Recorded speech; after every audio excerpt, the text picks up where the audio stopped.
Éxodo 16 Éxodo 16 en el versículo 1, vamos a empezar.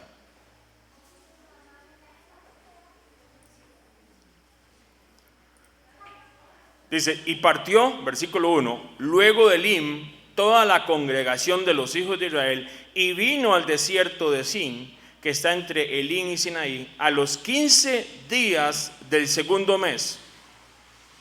Después que salieron, dice, de la tierra de Egipto, versículo 2, y toda la congregación de los hijos de Israel murmuró contra Moisés y Aarón en el desierto, y les decía, los hijos de Israel, ojalá hubiéramos muerto por mano de Jehová en la tierra de Egipto, cuando nos sentábamos a las ollas de carne, cuando comíamos pan hasta saciarnos, pues nos habéis sacado a este desierto, es lo que dice, nos habéis sacado a este desierto para matar de hambre a toda esta multitud. Y que si era una multitud grande, claro que sí, era una multitud inmensa la que iba saliendo. ¿De dónde? Iban saliendo de Egipto. Pero vea qué interesante. Este pueblo, aquí donde usted los ve ahí quejándose, ¿verdad? Donde usted los ve murmurando, se puede decir. Y están, dice, y toda la congregación, versículos de los hijos de Israel, murmuró contra Moisés y Aarón. Esta generación, ahora que estamos, y estos estudios anteriores hemos venido hablando un poquito de la Pascua, venía de pasar todas aquellas plagas de Egipto, habían visto todo el poder de Dios, cómo Dios hizo juicio, y en medio del juicio Dios trajo salvación a aquellos que estaban cubiertos por la sangre del Cordero. Habían visto todas aquellas plagas, habían visto el agua convertirse en sangre, habían visto las tinieblas, habían visto todas estas cosas. Y vea lo que dice el versículo, y aquí hay, por supuesto, hay un énfasis para nosotros, para la escritura, porque dice, a los 15 días del mes segundo, del segundo mes, después que salieron de la tierra de Egipto. Entonces, este berrinche lo están haciendo, yo le digo berrinche, también se puede decir malagradecido, ¿sí o no? Porque lo están haciendo exactamente a los 15 días del mes segundo que salen de Egipto. Mis hermanos, como lo hablábamos en los estudios anteriores, al ser humano a nosotros se nos olvidan las cosas. Pero qué problema es cuando agregamos el olvido al berrinche, a la murmuración, al malagradecimiento, porque vea lo que sucede. En medio de esto el Señor los había guardado a ellos, había abierto el mar para que ellos salieran y fueran bautizados, ¿se acuerda? Eso lo vimos. Habían salido, porque así lo dice la palabra, todo Israel, y todos ellos salieron y fueron bautizados en esas aguas.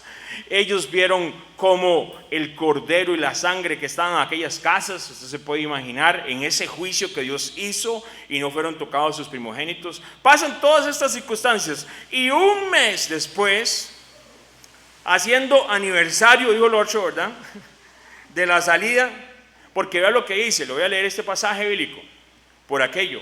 En el día 15 del mes primero, un día después de la Pascua, los israelitas partieron de Ramsés.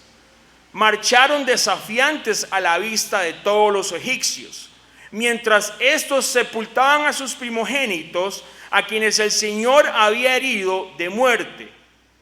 Entonces, el Señor también dictó sentencia contra los dioses egipcios. Entonces, aquí nos damos cuenta una vez más, como hemos estudiado, que Israel sale en el día 15, la Pascua es en el día 14 entre las 2 tardes, era donde tenía que sacrificar el cordero, y el día 15 Israel sale de Egipto de ese año.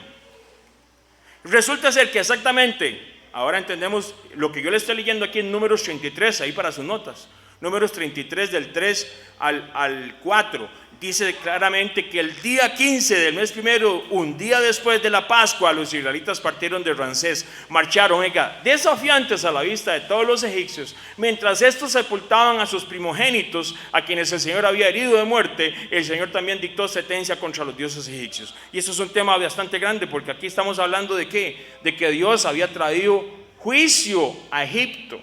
Y en medio de todas las cosas que ellos habían visto y todo lo que ha sucedido, Egipto, el faraón endureció el corazón una y otra vez. Y viene ¿qué? Lamentablemente, el juicio sobre aquella tierra.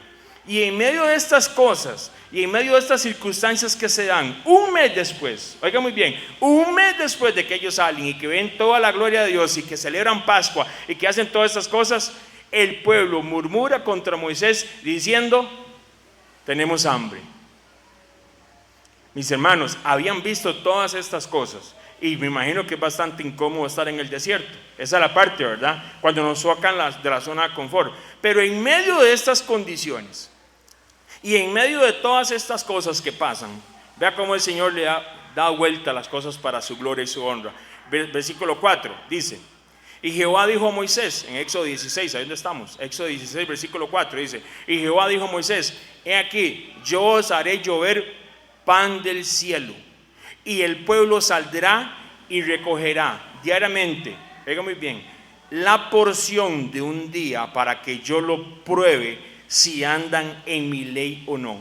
Oiga qué interesante. Entonces, el pueblo murmura. Y el Señor le dice a Moisés: voy a hacer llover de pan del cielo, y el pan saldrá y recogerán diariamente, ¿qué dice? La porción. Tampoco la buchonada, ¿verdad? Digo el otro. Había una porción. Dice: ¿y para qué era esto? Para que yo lo pruebe. O sea, iba a probar el Señor a Israel, a ver si andan en mi ley o no. Oiga, mi ley. ¿Por qué dice mi ley aquí? Ni siquiera han llegado al monte donde les van a dar los mandamientos. Y aquí el Señor ya usa la palabra ley. La palabra ley aquí es Torah, instrucción. Simplemente es eso. El Señor dice claramente que a sus hijos, ¿qué dice? Él los prueba a ver si obedecen ¿qué? Sus instrucciones. Y aquí el Señor les va a dar maná para hacer una prueba. Y va a haber una porción para ellos. Entonces dijeron Moisés y Aarón a todos los hijos de Israel: en la tarde sabréis que Jehová os ha sacado de la tierra de Egipto. Versículo 7. Y en la mañana veréis la gloria de Jehová, porque Él ha oído vuestras murmuraciones contra Jehová. Porque nosotros, dice Moisés a Aarón, ¿qué somos? ¿Qué somos nosotros para que ustedes murmuren contra nosotros? Dijo también Moisés: Jehová os dará en la tarde carne para comer, y en la mañana pan hasta saciarlos. Porque Jehová ha oído de nuevo, ¿qué dice? Vuestras murmuraciones con que habéis murmurado contra Él. Porque nosotros, ¿qué somos? Vuelve a decir Moisés. Vuestras murmuraciones no son contra nosotros, sino contra Jehová. Y aquí hay una enseñanza lindísima y hermosa, ¿verdad? Muchas veces igual nosotros en algún momento en nuestras casas nos murmuramos o nos quejamos contra nuestros padres, cuando Dios nos estaba bendiciendo ahí en nuestras casas. Y muchas veces nuestras murmuraciones y quejas no son en contra, digamos, de la bendición que Dios pone tal vez en su casa, sino nuestras murmuraciones son directamente contra Él, porque Él es nuestro proveedor y nuestro creador. Pero lo interesante es, en medio de estas circunstancias, el Señor va a darles un mandamiento, una instrucción. Vuelvo al versículo 9, Éxodo 16. Y dijo Moisés a Aarón: di a toda la congregación de los hijos de Israel, dice: acercaos a la presencia de Jehová, porque Él ha oído vuestras murmuraciones. Y hablando Aarón a toda la congregación de los hijos de Israel, miraron hacia el desierto. Y vea qué hermoso lo que ven. Y aquí dice: la gloria de Jehová apareció en la nube. Apareció la Shekinah, la presencia misma del Señor. Y Jehová habló a Moisés diciendo: yo he oído las murmuraciones de los hijos de Israel. Por supuesto que el Señor las haya escuchado. Dice: háblales diciendo: al caer la tarde comeréis carne, y por la mañana os saciaré de pan, y sabréis que yo soy Jehová vuestro Dios. Versículo 13. Y venida la tarde subieron, ¿qué dice? Codornices que cubrieron el campamento, y por la mañana descendió rocío en derredor del campamento. Y cuando el rocío cesó de descender, he aquí sobre la faz del desierto una cosa menuda, redonda, menuda como una escarcha sobre la tierra. Ve lo que dice el versículo 15. Y viendo los hijos de Israel, dijeron unos a otros: ¿qué es esto? ¿Qué es esto que está cayendo, verdad? Porque no sabían qué era. Entonces Moisés les dijo: es el pan que Jehová os da para comer. Esto es lo que Jehová ha mandado. Recoged de él cada uno según lo que pudiere comer. Oiga lo que dice: un gomer por cabeza, conforme al número de vuestras personas. Tomaréis cada uno para los que están en su tienda. Y los hijos de Israel hicieron así, y recogieron unos más, otros menos, y lo medían por, dice, ¿por qué? Por gomer. Y no sobró al que había recogido mucho, ni faltó al que había recogido poco. Cada uno recogió conforme a lo que había de comer. Éxodo 16. Mis hermanos, en medio de la murmuración, en medio de la queja, en medio del malagradecimiento, el Padre provee alimento y pan. Pero tenemos que tomar en cuenta que el Señor dice que había una porción para cada hijo de Israel. Y esa porción se llama gomer. Era una medida de peso. Gomer es una medida de peso. Ahí dice: Jehová dijo a Moisés: he aquí, yo os haré llover pan del cielo. Y en medio de eso, la porción, vea lo que dice: y recogerá diariamente la porción de un día. No podían recoger más, no podían recoger menos. De hecho, como lo hemos dicho, ¿verdad? Muchas veces, la Biblia es la Biblia, ¿verdad? Usted, el libro que tiene es correcto, ¿verdad? La versión que usted tenga ahí. Pero las traducciones son tan re malas. No podían coger ni más ni podían coger de menos. De hecho, si usted lee los versículos, parece como que dicen que unos cogían más y otros menos. No, había una porción que cada uno tenía que coger. Y los hijos de Israel, vea lo que dice, lo hicieron así, y recogieron unos más y otros menos. Ahí parece como que se estuviera diciendo como que alguien estaba recogiendo más o más. No, dice, vea lo que dice el 18: y lo medían por gomer, que es una medida. El gomer es una medida. Y no sobró al que había recogido mucho, ni faltó al que había recogido poco.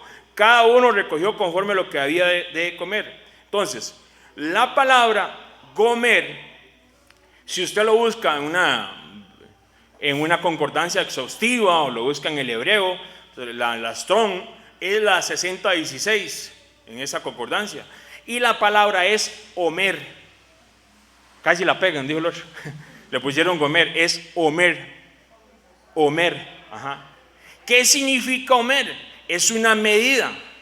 Lo interesante es que en la Biblia usted lo va a encontrar en otras veces, van a tener diferentes nombres. Ahora vamos a ver otra. Una de ellas le dicen que es la 10ª parte de un efa.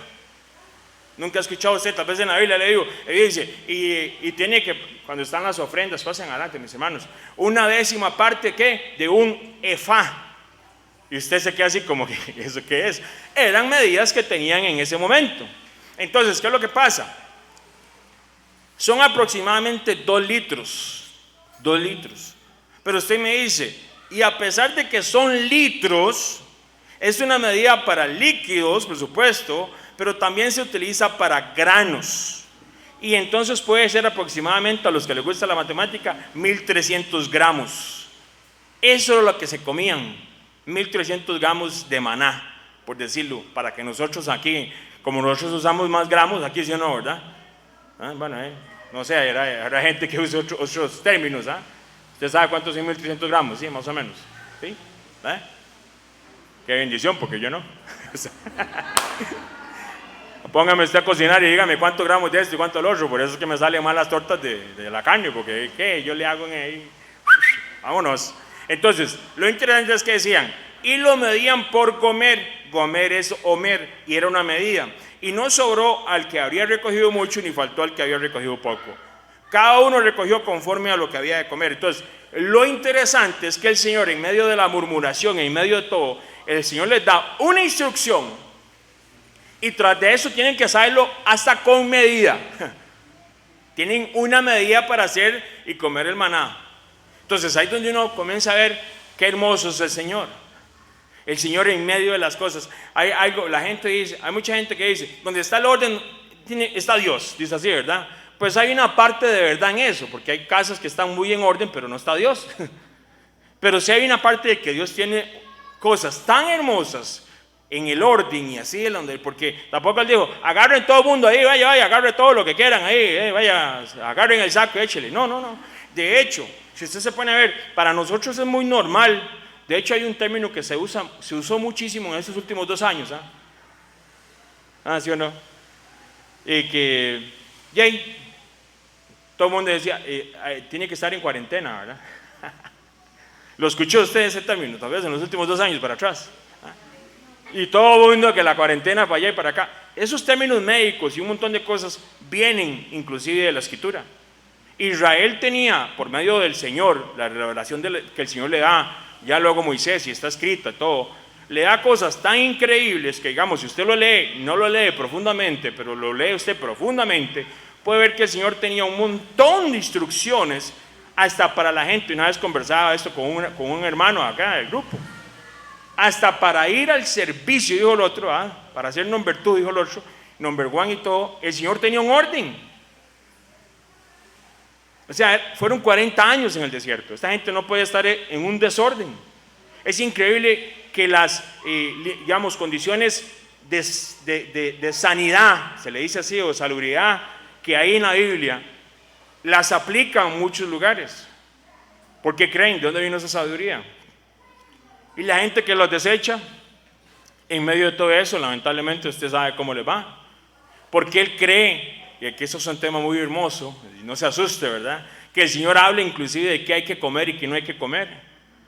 Y la gente dice, no, ya estamos en el Nuevo Testamento, ya estamos en la gracia. Y toman, como hemos hablado cuando Pedro, ¿verdad? Aquella visión, y ve aquello de donde bajan con todos los animales. Está hablando el Señor ahí de que podemos comer de todo lo que nos da la gana.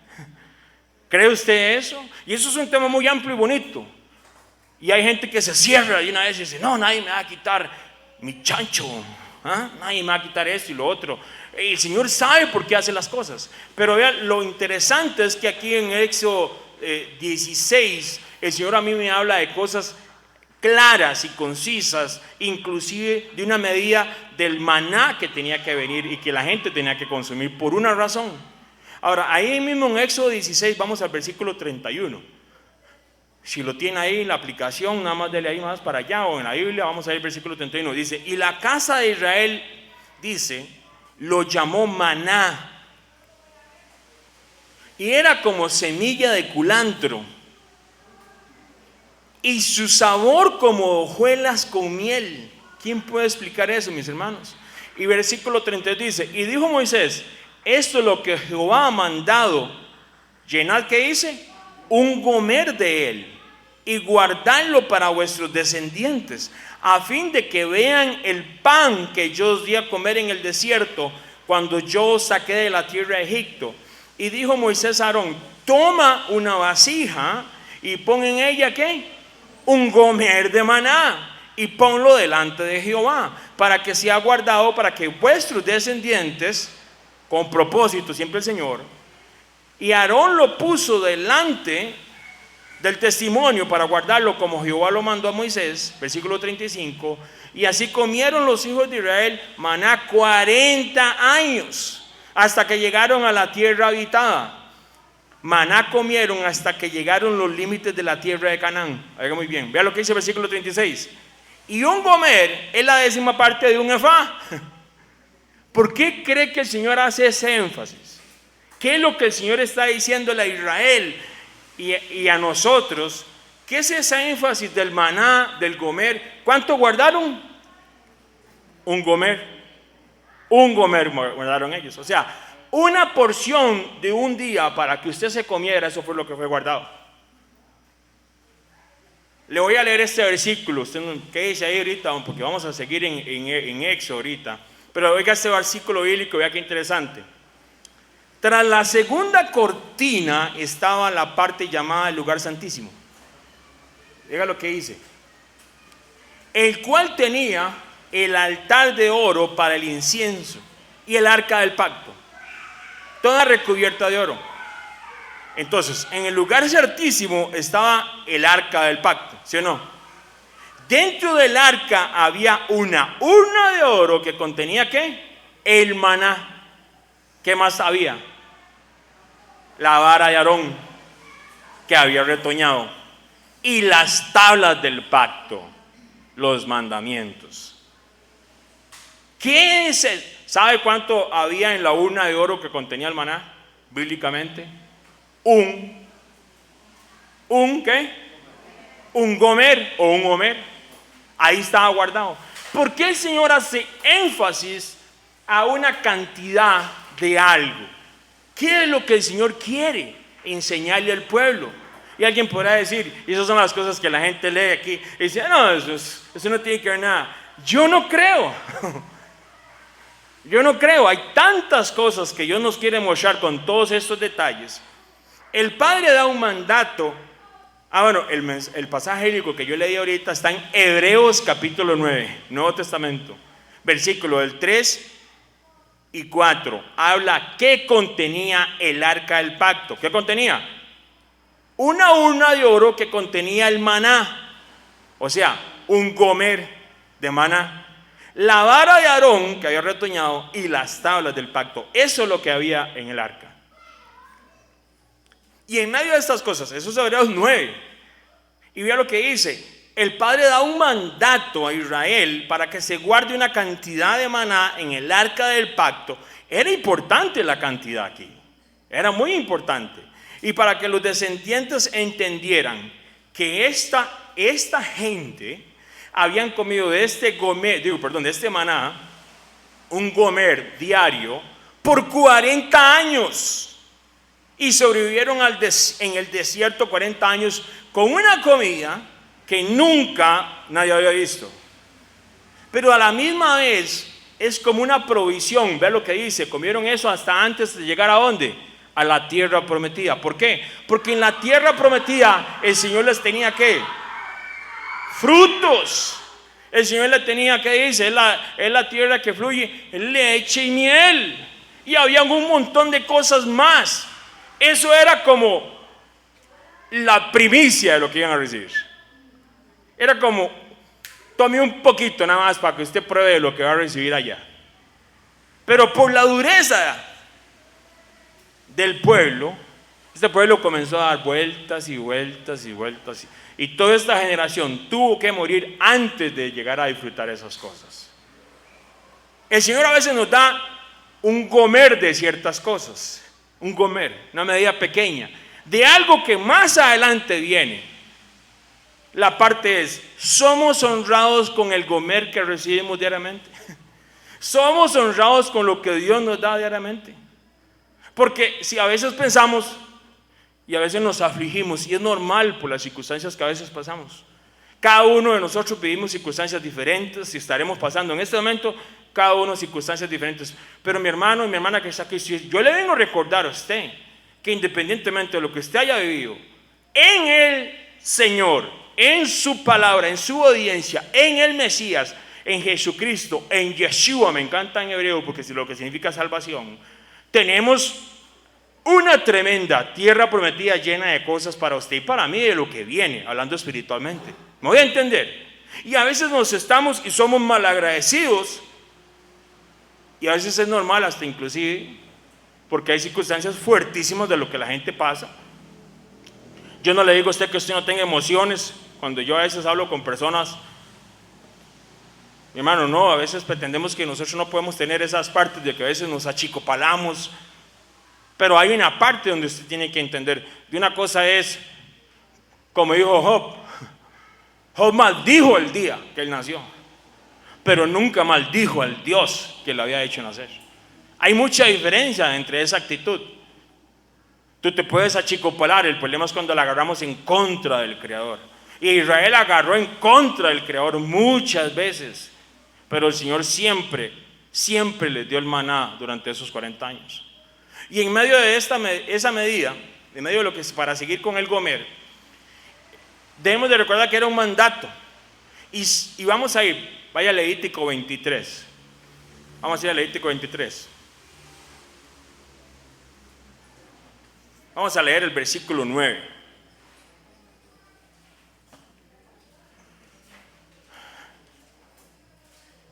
¿Ya te comiste el gomer diario hoy? No solamente de pan vivirá el hombre, dice la palabra. Versículo 9, Levítico 23 dice: y habló Jehová a Moisés diciendo: habla a los hijos de Israel y diles: cuando hayáis entrado en la tierra que yo os doy, seguéis su mies, traeréis al sacerdote una gavilla por primicia de los primeros frutos de vuestra siega. Oiga, el Señor sí tiene fe. Esta gente está en el desierto todavía y el Señor los está viendo ya en la tierra prometida. Y oiga lo que les dice: cuando hayáis entrado a la tierra, versículo 9, que yo os doy, y seguéis, o sea, cuando ya se coseche la mies, traeréis al sacerdote, ¿cuánto? Una gavilla por primicia de los primeros frutos de vuestra cosecha, de vuestra siega. Versículo 11: y el sacerdote mecerá la gavilla delante de Jehová, para que seáis aceptos. El día siguiente del día de reposo lo mecerá. Levítico 23. Entonces vea qué importante es esto. Y no lo digo porque lo digo yo. Si usted se mete, hay varias herramientas que pueden ustedes usar. Hay una que se llama, a mí me gusta mucho una que se llama Biblia paralela. Sí, la Biblia paralela. Usted la Biblia paralela le pone Levítico 23 y le pone donde viene un montón de herramientas, y aquí donde dice hebreo, usted le da clic aquí y le va a aparecer en inglés, lo puedes traducir bien fácilmente, y aquí viene en hebreo. Entonces resulta ser que la palabra que se usa, gavilla, ahí, y ahí viene la parte de nuevo. No es que su Biblia esté mala, la parte es que las traducciones son tremendamente malas. Y Dios, bendito sea el Señor, ahora con tantas herramientas. De hecho hay una Biblia en español, hay una versión que se llama azul rojo, Letter Edition, Gold Letter Edition, o sea, como la edición Gold, digo el otro, no el Gold que le metieron a la liga, de nuevo, sino que la edición oro de esa azul y rojo. ¿Sabe cómo dice? Se lo voy a leer otra vez el versículo, voy a leer el versículo 10. Habla a los hijos de Israel y diles: cuando hayáis entrado a la tierra que yo os doy y seguéis vuestra mies, traeréis al sacerdote un homer por primicia de los primeros frutos. ¿Por qué lo cambian? Es una medida lo que había ahí. Gavilla es otra manera de decirle, por decirlo así. Pero usted ve en el hebreo, en el original, viene homer. Entonces, para los primeros frutos se daba, ¿qué se daba? Un homer se daba. Lo mismo que el Señor le daba a cada persona que comiera durante aquellos 40 años, se daba en la fiesta de las primicias. Resulta ser que la palabra aquí, la palabra gavilla, ¿qué significa? ¿Qué es la traducción correcta? De homer o gomer, como se dice. Y entonces, vea, tome en cuenta esto. En el sexto día, ¿cuántos días tenía la semana? 7, ¿verdad? En el sexto día se tenía que recoger doble porción. ¿Sabe por qué? Porque al séptimo usted no salía a recoger nada. ¿Y sabe cuánto recogía por persona? 2 gomer. Para que tuviera para el viernes y para el sábado. ¿Por qué el sábado usted no salía? Por decirlo así, como para ponerlo en pleno calendario nosotros. ¡Qué hermoso! Ahora, debemos de recordar que son 1300 gramos y es la misma alimento que recibía cada persona en Israel durante sus 40 años. Cada porción de esas era lo mismo, esa porción era bastante pequeño entonces, era la primicia, era lo que se daba en los primeros frutos, se llevaba ¿a quién? Al sacerdote, y el sacerdote mecía esa ofrenda delante de Jehová para que fueran aceptos.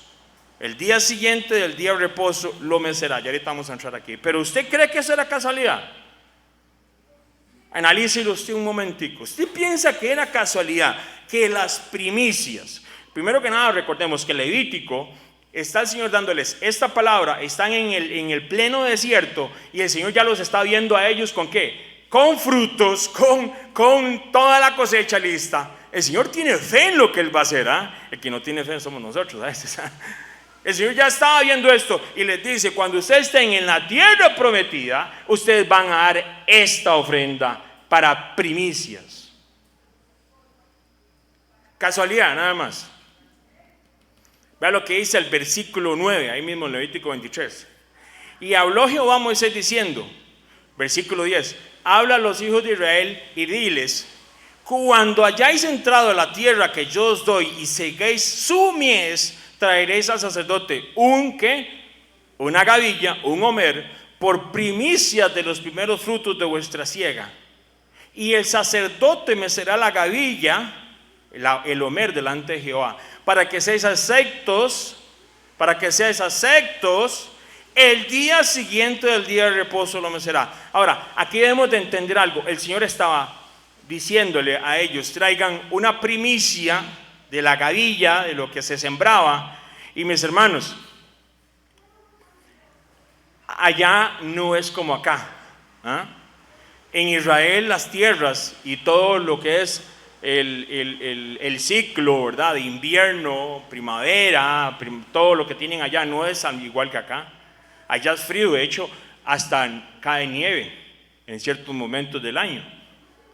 Y entonces el Señor les está diciendo que traigan una ofrenda, pero no han recibido la cosecha. Por aquello, mis hermanos, no se preocupen, no vamos a pedir plata.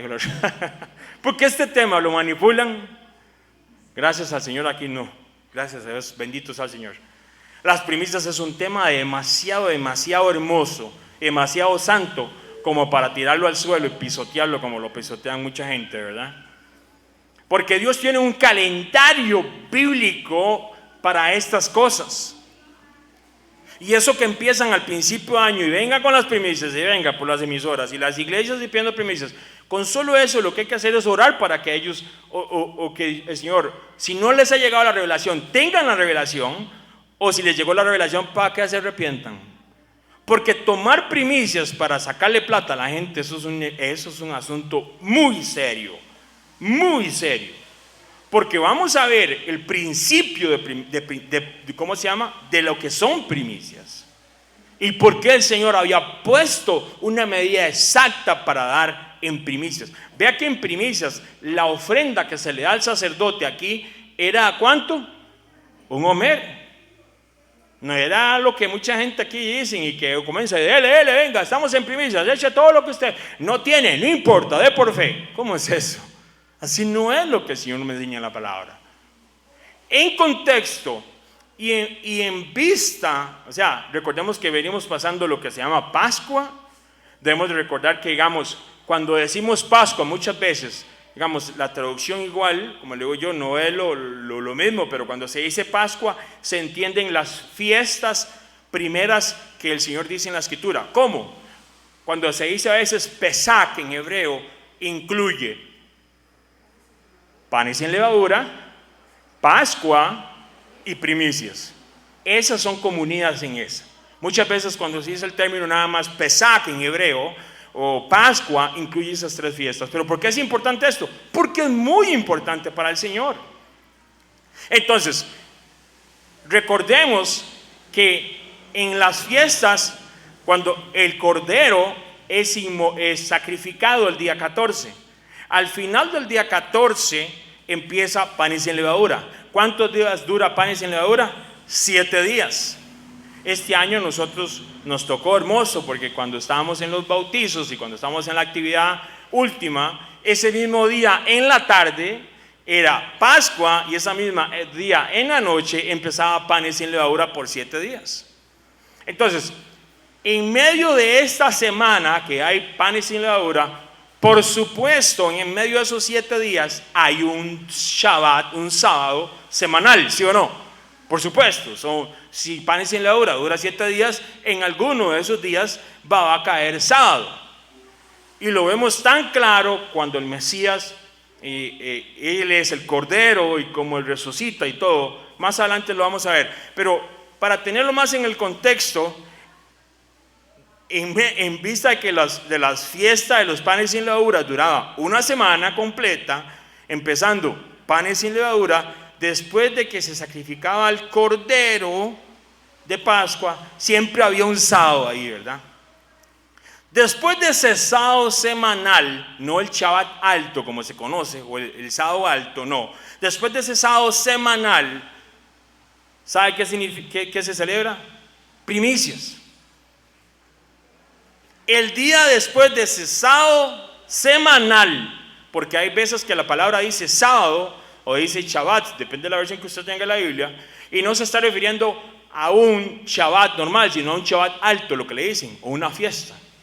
En medio de esos 7 días había un sábado y, por supuesto, por ende, después de ese sábado era primicias.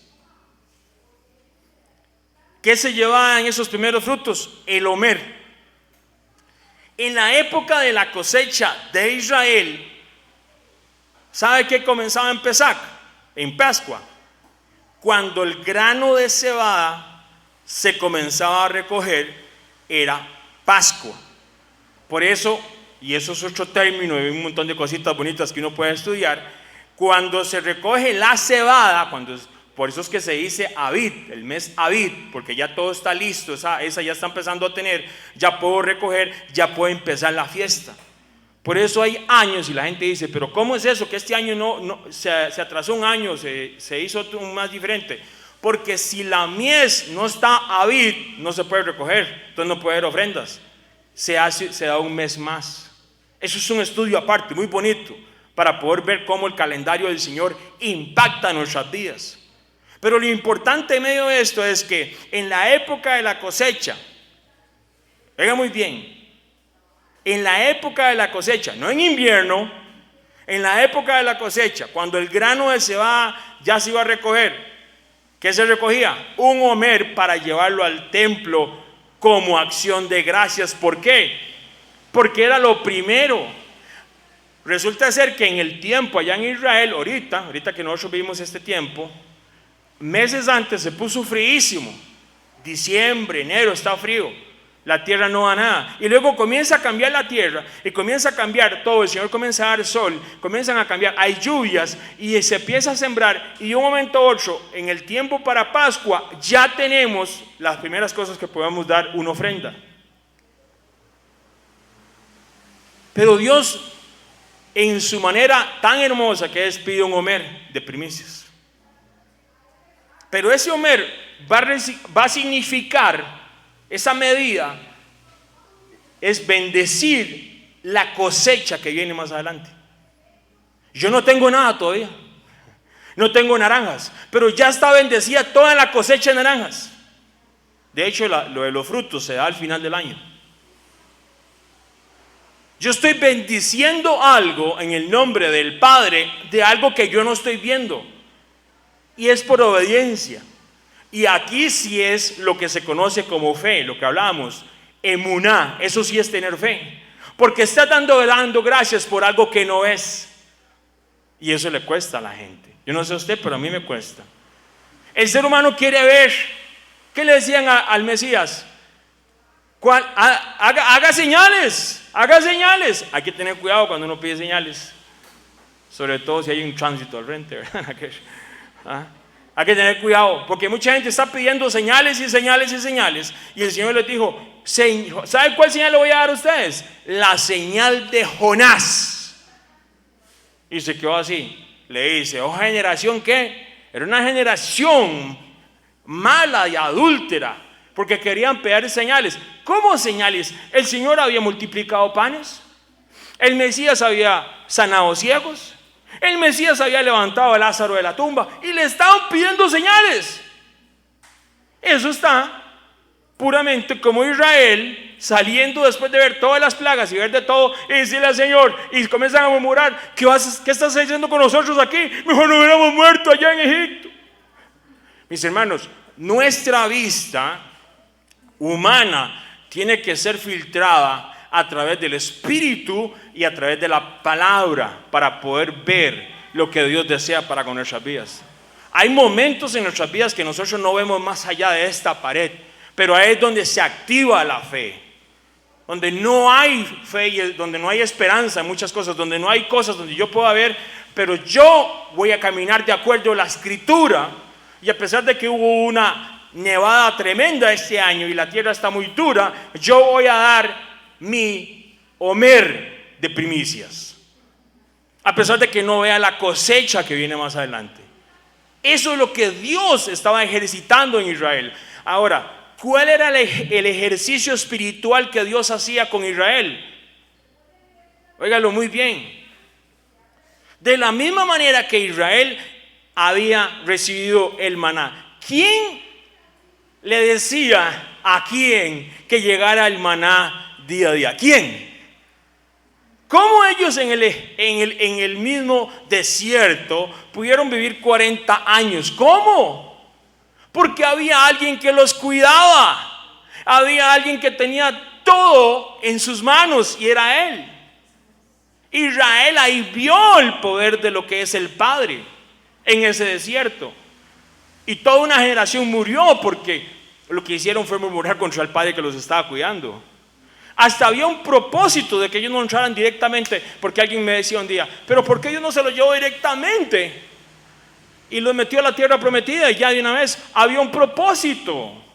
Hasta dice, para que inclusive con las fieras, pues los metía de cantazo así, con todas las fieras que habían ahí, las mismas fieras los hubieran hecho, los hubieran destazado. Había un propósito en muchas cosas. Dios estaba haciendo un juicio a la tierra prometida también, igual como lo había hecho con Egipto. Era un tiempo de juicio. Y después de que Israel, y eso es una parte que muchas veces no se enseña, cuando Israel entra a la tierra prometida, entra a hacer un juicio, pero ahora es Israel el que lo está haciendo a esas tierras.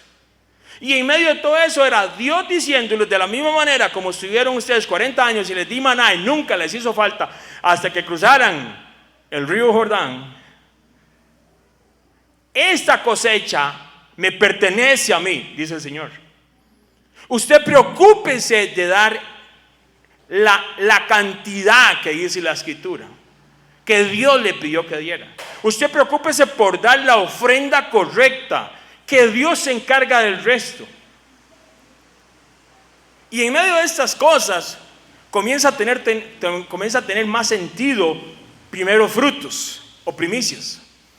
La Pascua, lo que se conoce como Pesach, panes sin levadura y primicias, son en la cosecha de la cebada. Pentecostés, Shavuot, como se le conoce, es en la cosecha de trigo. Ambas fiestas se celebran en las cosechas y comienzan, y mientras usted está celebrando otra, ya los árboles comienzan a dar frutos. ¿Y sabe cuál es el punto culminante de todo esto? Tabernáculos, Sukkot. Es la cosecha de todas las frutas. ¿Usted cree que era casualidad que el Señor estaba dando estas cosas en estos tiempos determinados? El Señor les estaba hablando a ellos de los términos agrícolas y les estaba enseñando su plan perfecto. Por eso es que el Señor dice, ¿verdad?, que el reino, usted tiene que ser como un niño. Y a veces queremos entender cosas, no sé, y la gente se mete en cosas rarísimas ahí, cuando el Señor le muestra, ¿en qué? En cosas tan pequeñas como la semilla de la mostaza, le da usted una verdad del reino de Dios en cosas que ellos podían entender. El Señor nunca les enseñó, nunca, desde el libro de Éxodo hasta Apocalipsis, nunca la palabra fue escrita para que no se entendiese, nunca. Pero la parte es esa. Aquí hay tesoros, como dijo el Señor, que hay que buscar y que escudriñar para saborearlos. Porque hay gente que quiere entender estas cosas así ya. Explíquemelo en 5 minutos, yo no tengo tanto tiempo. El reino, hermano, el reino de los cielos no es en el tiempo suyo, es en el tiempo del Señor. Es tan así que, ¿qué dice el Señor? Hablando inclusive de salvación, hablando del tema, que este tema, bueno, a mucha gente le choca, pero es bíblico. No es del que corre, ni del que dice, sino del que Él tenga misericordia.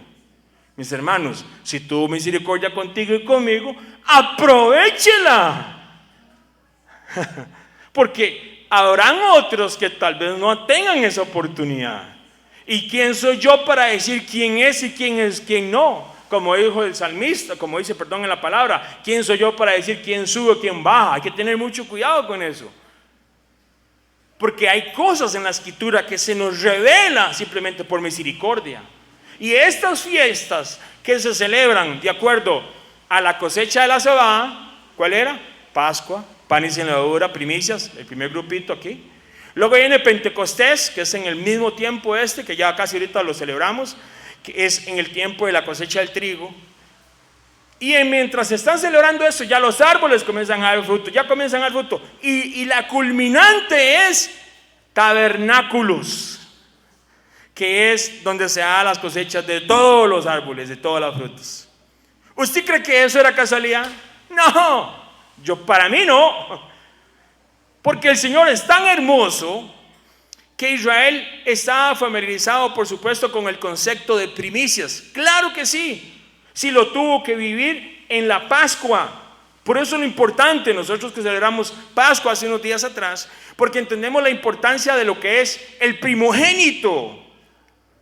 Israel estaba súper familiarizado con ese tema. ¿Sabe qué? Al punto que en medio de esto, lo que la palabra dice es que las primicias o primeros frutos siempre son lo mejor, por supuesto. Y los primeros y los escogidos de la cosecha es una parte de fe por lo que ha de venir. Las primicias son santas, oiga muy bien, las primicias son santas, así como la cosecha santa también. Porque le pertenece ¿a quién? Al Creador. ¿Cómo no vamos a agradecerle al Señor por la cosecha que ha de venir? ¿Ah? ¿Qué tiene sembrado usted? Bueno, yo tengo sembrado, de hecho tengo una higuera, ya me dio higos, verás qué rico, chiquitica ahí, pero ya viene otro. ¿Qué tiene sembrado usted? ¿No tiene cosas en su casa ahí? Porque mis hermanos, digo yo, qué hermoso, digo yo, si usted tiene la oportunidad de poder sembrar inclusive en esas canastas que se dan, para que usted tenga sus propios alimentos y ver el proceso de cómo Dios va haciendo y los frutos y cómo Dios va trayendo año a año y se multiplica. Mis hermanos, y si va a llegar tal vez el punto en algún momento de las cosas que vienen, porque tenemos que acordarnos, no podemos salirnos de la realidad de que vendrán tiempos difíciles para toda la tierra, donde tal vez usted y yo vamos a tener que volvernos a la tierra y a sembrar cosas. Decirle, Vinicio, bueno, yo no sé si habrán teléfonos ya en ese momento, y el otro podemos hablar, y dale aquí con señas de humo, mándame un rollo culantro. Y oiga, mi hermano, con solamente el hecho de saber toda la cochinada que le echan a los alimentos, dan ganas ya de tener todo eso ya listo y preparado.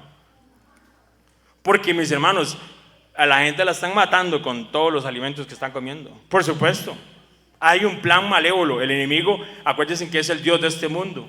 Y alguien le dirá, oiga el otro, la teoría de la conspiración. No, hay realidades. Y los alimentos los están totalmente alterando. Y la gente se enferma, inclusive de los alimentos. Y en medio de todas estas cosas, podemos ver que en cada una de estos frutos y estas cosas, Dios le está hablando al pueblo de ellos. Pero a la vez, recordemos, simplemente el hecho de recordar el peso de la gavilla, del homer, era un recordatorio. Yo estaba en primeros frutos dando el homer, dando la gavilla, y era un ejemplo de la provisión del Padre que le había dado a Israel durante 40 años en el desierto. ¿Dependeremos de nosotros en estos tiempos que vienen? ¿O el Señor nos va a guardar y nos va a cubrir? Por supuesto, igual que Israel, vamos a depender y dependemos. Nosotros creemos que somos independientes a veces, pero nosotros tenemos que aprender esa dependencia del Padre total para que Él sea el que dé la cosecha y nos guíe en estos tiempos. En medio de estas cosas, le leo otra vez Levítico 23:10, dice: habla a los hijos de Israel y diles: cuando hayáis entrado a la tierra que yo os doy y seguéis su mies, traeréis al sacerdote una gavilla, un homer por primicia de los primeros frutos de vuestra siega. Versículo 11. El sacerdote mecerá la gavilla delante de Jehová para que seáis aceptos. El día siguiente del día de reposo lo mecerá. El día siguiente, ¿qué? Del día de reposo lo mecerá. Y aconteceréis, oiga lo que dice el versículo 15, desde el día que sigue del día de reposo de nuevo, desde el día que ofreciste la gavilla de la ofrenda mecida, 7 semanas cumplidas serán. Hasta el día siguiente del 7º día de reposo contaréis 50 días, entonces ofreceréis ¿qué? El nuevo grano a Jehová. O sea, hasta el tiempo de ¿qué? De Pentecostés, lo que se conoce, o el tiempo de Chabot. Primicias me marcaba un tiempo donde yo me fijaba hacia dónde, hacia lo que venía, hacia la cosecha de ¿qué? Del grano que venía. Primicias establecía un tiempo entre fiesta y fiesta de agradecimiento al Señor, de ofrecer el nuevo grano en Chabot. Era un tiempo donde se agradecía por la cosecha que había de venir de nuevo. Tenemos que ser agradecidos, no podemos ser como Israel, que murmuraba y que murmuraba. Nosotros tenemos que ser agradecidos. Y estas fiestas lo que nos muestran es el poder que tiene el Señor, su mano hermosa y su, como mucha gente le dicen, Jehová Jireh. Sí, Él va a proveer. Pero ahí viene la parte donde nosotros tenemos que ser agradecidos. Además recordemos, oiga lo que dice la palabra: conságrame todo primogénito. Israel estaba súper, pero súper, ¿cómo se llama? Mezclado. Tenía esta información aquí adentro. Ellos lo tenían adentro, ellos lo sabían. Muchas veces nosotros, tal vez por no conocer todas estas cosas, no digo que nosotros, pero mucha gente ignora que el tema de la primogenitura, de las primicias, es de demasiada importancia para el Padre. Cualquiera que abre matriz entre los hijos de Israel, así sea de los hombres como los animales, mío es. Éxodo 13:2. El Señor dijo que todo aquel que abría matriz, sea animal o hombre, era de él. Primogenitura, primicias. Así como se consagraba a la cosecha, todo primogénito de hombre o animal se consagraba al Padre. El Señor quería que Israel entendiera primogenitura. El Señor quería que ellos hablaran primicias, que ellos entendieran. Sí, el animal, sí. ¿Sabe qué hizo Israel años después? No le llevaban los primogénitos, le llevaban los animales, o los ofrendaban animales que estaban defectuosos. Imagínense. ¿Sabe qué hizo el sacerdocio? Se dejaban las ofrendas. Y vieras todo el estudio que hay aquí acerca de todo esto, porque todas estas ofrendas se repartían, los alimentos. El Señor no estaba haciendo ahí un sistema piramidal, por decirlo, para que entendamos, de cosas con los levitas. No, de ninguna manera. El Señor tenía un orden con las primicias y tenía un propósito por el cual llegaban, y se le tenía que dar a ciertas personas también. Entre ellos, las viudas, los pobres, los huérfanos y los extranjeros, aunque usted no lo crea. No como ahora, que piden primicias y se lo echan a la bolsa y tome para acá. No. El Señor tenía propósito lo que Él hacía. Así como era aquel propósito de que Israel entendiera que eso tenía una medida exacta y que eran las primicias, Él tenía un propósito para las primicias también. Mateo 28, vamos a Mateo 28. Y ahora sí, para empezar, Mateo 28, versículo 1.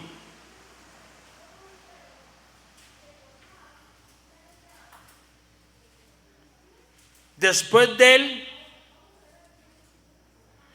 ¿usted cree que Mateo estaba escribiendo eso de pura casualidad? ¿Cómo decía? ¿Cuándo se ofrecía el homer de las primicias? ¿Cuándo dice? Una y otra vez. En el día después del Shabbat, del sábado. El día siguiente del 7º día de reposo. Oiga lo que dice.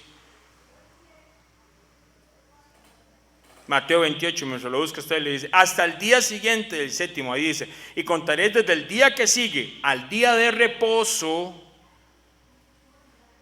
Levítico 23, le estoy recordando nada más, Mateo 28, versículo 1. Ve lo que dice Mateo, así de pura casualidad.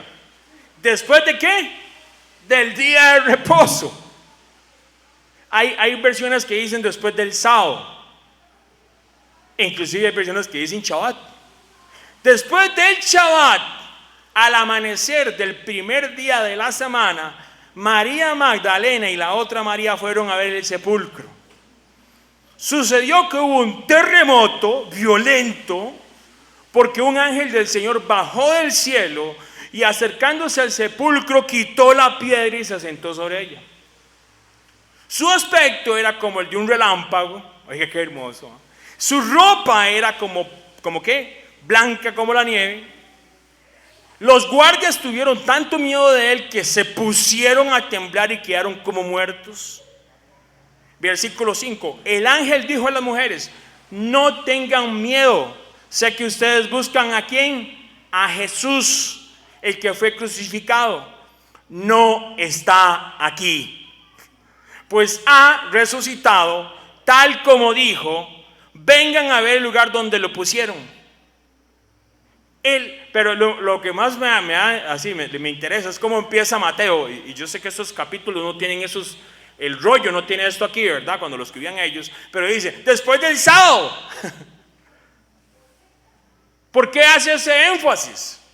Porque era el amanecer del primer día de la semana. Ahora, el año en que nuestro Salvador murió, el sacrificio de Pesach ocurrió, pongámoslo en un contexto de nosotros. Él murió un miércoles entre las 2 tardes, o sea, aproximadamente 3 de la tarde. Y alguien dice, ¿cómo se le ocurre a usted decir eso? Porque la Biblia, y bueno, imagínense, aquí hay evidencia bíblica un montón, y ahí podemos traer un montón de estudios, ese no es el deseo de hoy, de quedarnos en solamente ver qué día y qué el otro, pero debemos de entender que se tenía que cumplir algo que el mismo Mesías había dicho. ¿Qué ha dicho el Mesías? Porque como estuvo Jonás en el vientre del pez, 3 días y 3 noches, así estará el Hijo del Hombre en el corazón de la tierra, 3 días y 3 noches. Entonces, ellos no contaban los días y las noches como lo contamos nosotros. Contemos nosotros, usted y yo, para salirnos de cualquier duda. Porque tenía que ser 3 días y 3 noches. Le vamos a poner nombres de aquí, el calendario suyo y mío, ¿verdad? ¿Sabe qué noches fueron las que estuvieron? La noche del miércoles, la noche del jueves y la noche del viernes. Ahí tengo ¿cuántas noches? 3 noches. Porque la palabra profética era profética. Así se contaba con ellos. El día empezaba. Si él falleció el miércoles en la tarde, el jueves empezaba al atardecer de acá. Pero no importa, eso no nos quita ni nos pone, pero para que usted entienda, los días se contaban a partir de que oscurecía. O sea, hoy, ¿qué día es hoy? Hoy es el primer día de la semana, sí. Domingo, o como se le dice en Estados Unidos y en otros países, el día del sol, Sunday. ¿Casualidad? Entonces, la noche del miércoles, la noche del jueves y la noche del viernes, para que no se nos haga enredo. Vamos con los días. El día del jueves, el día del viernes y el día del sábado. La noche del sábado ya no cuenta.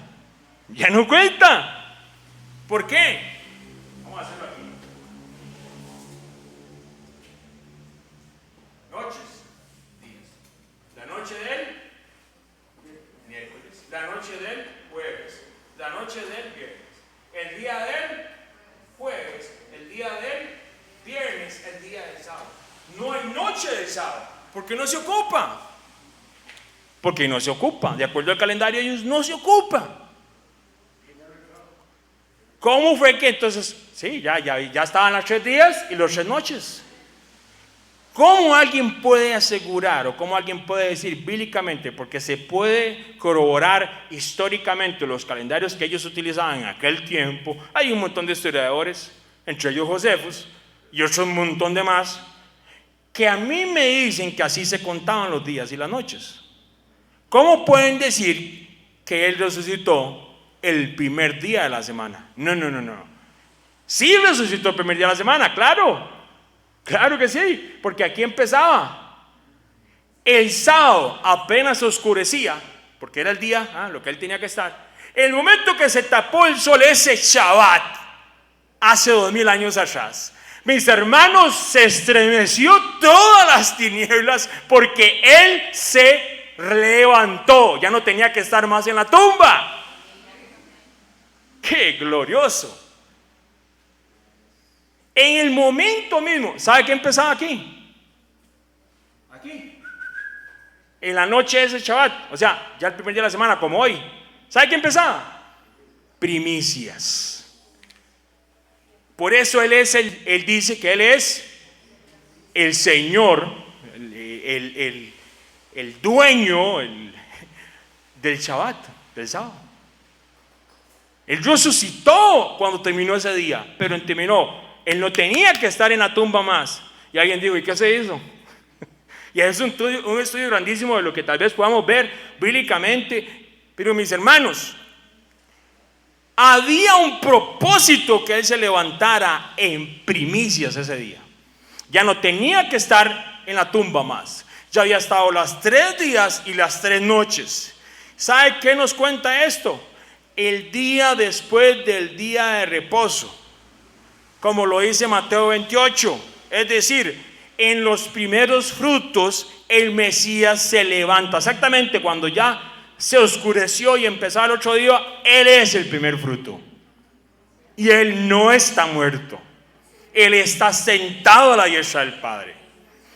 Y entendemos bíblicamente, oiga, pero notemos, que aquella ofrenda de primicias era solo el inicio. El Señor se lo pidió a Israel como obediencia, ¿sí o no? Pero el Señor tenía en estas fiestas una revelación para usted y para mí. Ellos lo hicieron en obediencia, los que lo hicieron. Para usted y para mí representa el Omer, que es Yeshua, que se levanta como primicia de todos los muertos. Usted algún día, o una de dos, o muere o va a ser transformado en la venida de Él, ¿sí o no? No es que se lo van a llevar así, ¡uy! Desapareció. Eso luego lo vemos, porque una de dos, o usted muere y descansa, como dice la palabra de Dios, en Yeshua, o somos transformados, como dice Pablo. No hay quite, no hay un limbo, hay un lugar, no. Y eso es un tema muy frágil, por supuesto, pero es un tema tan maltratado en el pueblo de Dios, de cómo se habla de la muerte. Mis hermanos, primero que nada, yo no sé si Dios le dio la oportunidad de que, como el ladrón, ¿sí o no? El ladrón ahí, la pura cruz, ¿qué le dijo el Señor? De cierto os digo, hoy, no que hoy va a estar, hoy te digo que vas a estar conmigo. ¿En dónde? Pero luego vamos a ver que es paraíso también. Pero ahí viene la parte, ¿para qué me voy a esperar como ladrón en la cruz? Cuando usted tiene la posibilidad de una invitación que el Señor nos va a dar en esta noche. Muy grande, muy grande. Porque a pesar de que podamos creer que sepamos, a veces yo pienso que no sabemos de todo. Y por eso venimos a refinar aquí el sábado, ¿verdad? El Shabbat. Porque lo que se daba como ofrenda de primicia, el Omer, era la manera de bendecir lo que venía. Se cosechaba, se consagraba la cosecha que venía. Le voy a leer este versículo bíblico. Si quiere vayamos, porque va a ser muy importante que usted lo tenga. Y no leo todo el contexto, ni antes después, porque no tenemos tiempo. 1 Corintios 15, 20, 24. 1 Corintios 15, 20, 24.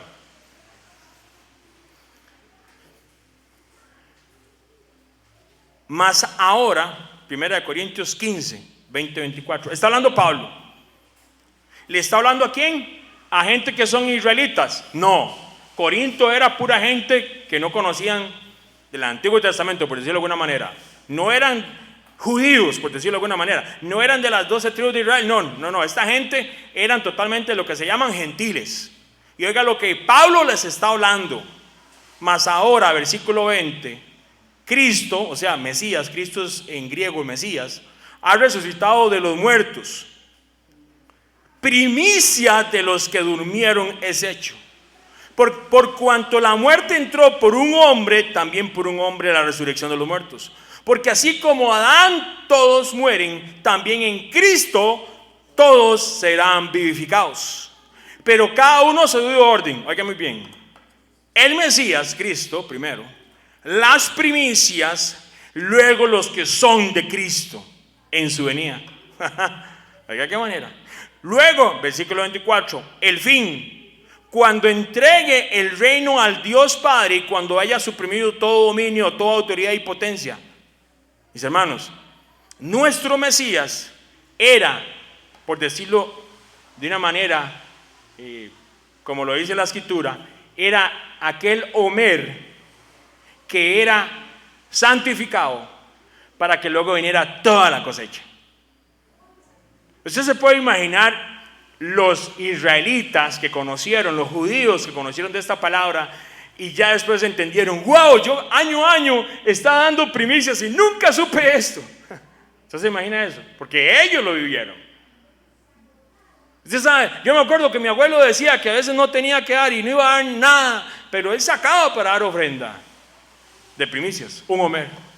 Y entender ahora que el Padre pone a Yeshua, a nuestro Mesías, como un Homer para que todas las primicias sean santas. La primicia tiene que ser santa, escogida, apartada, eso significa ser santa. Entonces, aquí hay un principio agrícola que se cumple en nosotros y que se tiene que cumplir. Por eso la muerte, mis hermanos, yo sé que es muy dura y es muy fuerte. Yo creo que nadie va a estar ya igual. En un momento determinado nosotros hemos tenido circunstancias en la casa y personalmente le digo a mi hermano, solamente el Espíritu Santo, la presencia del Padre que le fortalece a uno, la paz que sobrepasa, ¿qué dice? Todo entendimiento. Pero mis hermanos, tiene sentido la muerte en nosotros, tiene sentido la vida y la muerte, la resurrección, tiene sentido todo esto. Tenemos esperanza, porque antes no teníamos esperanza. Yo de chiquitillo me hablaban de muerte y oiga, a mí me daba un terror, pero era un terror, porque yo siempre me acuerdo de noticias que decían, y lo metieron a la tumba y estaba vivo cuando estaba metido en la tumba. Yo, mis hermanos, yo era como un terror. Y tras de eso le metían uno miedo, porque le hablaban de un lugar donde se purgaba no sé qué. Lo interesante era que yo de chiquitillo yo analizaba y decían, hoy está en el cielo. Y a los 8 días estaban diciendo porque lo tenían que sacar donde lo han metido. ¿Cómo es eso? Confusión es lo que trae el enemigo. Nuestra esperanza y nuestra palabra para nuestros hijos y para nosotros y para nuestros familiares es que duerman en Yeshua, que descansen en el Señor, para cuando ellos despierten. Y el día que abran sus ojos, ¿sabe qué es lo que van a ver? Porque todos los que mueren, ¿qué dice la palabra? Duermen. Y el día que abran esos ojos, están descansando. Y el día que abran esos ojos, verán el propio rostro de Yeshua. ¡Qué hermoso! ¿Qué mejor promesa y qué mejor bendición le puede dar usted a sus hijos? Hay que enseñarle de la muerte a ellos. Es muy difícil, sí, es muy difícil. Pero esto hay que enseñárselo a ellos, más ahora con todo lo que se está viendo. Y con todas las mentiras que se predican de la muerte. Oiga lo que dice el Mesías, una realidad agrícola en nuestras vidas y en la vida de él. Yo se la leo, ya le doy el pasaje bíblico. Ha llegado la hora de que el Hijo del Hombre sea glorificado, le contestó el Mesías, Jesús. Ciertamente les aseguro que si el grano de trigo no cae en tierra y muere, se queda solo. Pero si muere, produce mucho fruto. El que se apega a su vida la pierde, y en cambio el que aborrece su vida en este mundo la conserva para vida eterna. Juan 12, 23, 25. El Señor está dando una realidad agrícola y la trae a la vida de nosotros. Tenemos que morir, claro que tenemos que morir. Y si no tenemos que morir nosotros físicamente, hay que morir a todo lo que nosotros arrastramos. Tenemos que morir a esta naturaleza que no desea la voluntad de Dios. No quiere decir con eso de que yo odio mi cuerpo, odio mi vida. No, jamás. Pero si tengo que odiar y detestar todo aquello que me hace ir en contra de los mandamientos del Padre. Esa es la diferencia. Se le viene a usted, me decía alguien, verás qué bonito tema. Un día esto se hablaba con mi esposa, porque hablábamos y alguien nos comentó algo, nos preguntó, pero es que ¿puede acaso un hijo de Dios ser manifiesto de los chamucos? Así me lo dijo, ¿verdad? Yo me imagino que el chamuco le estaba diciendo a Satán, el adversario, ¿verdad? Y entonces me decía, es que escuché, me mandó un video de alguien y comienza la gente, ¿verdad? Bla, bla, bla, bla, bla. Y después de 15 minutos, bla, bla. Un ministerio de liberación, bla, bla, bla. No habían tocado la palabra de Dios en 20 minutos y yo lo apagué. Porque mi hermano, si no hay palabra de Dios, ¿qué están viendo esa gente? Y yo le decía a mi esposa, ve qué tan sencillo, toda la verdad que se echaron esta gente. Pasaje bíblico del Mesías. Dice que la casa limpia, ¿sí o no? ¿Y qué dice? Y el que estaba adentro se va a lugares áridos. Y anda dando vueltas allá al otro, ¿verdad? Y si llega de nuevo y está vacía, ¿qué dice? 7. El estado postrero es peor que el primero. Y todavía la gente se pregunta si un creyente puede ser chamuqueado. Si el Mesías lo está diciendo. Si el Mesías, usted llega y limpia en medio del Yeshua y limpia la casa y comienza a caminar bien y empieza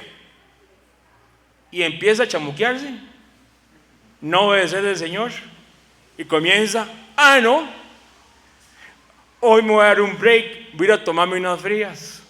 Porque usted cree que en el alcoholismo no hay una vida espiritual. Sí la hay. Como el otro que decía, es que soy hombre. ¿Cómo que? ¿Y eso qué tiene que ver? Por eso tengo que ver lo que tengo que ver. Oh, de verdad. Y usted piensa que en la pornografía no hay vida espiritual. Por supuesto que la hay. Y así podemos comenzar a contar una y otra vez. A mí la Biblia dijo, el Mesías dice, limpia la casa. El único que puede limpiar la casa de nosotros es ¿quién? Él. Y si usted descuida su casa, su estado postrero, porque usted es el templo, va a ser peor que el primero. Y 20 minutos de liberación y no está como Liberación Nacional puro lado. Deli. Pero digo yo, ¿pero por qué no usan la palabra de Dios? Vean, este versículo bíblico que acabamos de tocar, ni siquiera me acuerdo cuál es porque a mí a veces me pasa, no se me acuerdo el pasaje bíblico, pero ya está en la palabra. Ya vimos una realidad espiritual, ahí está, la dijo el Mesías.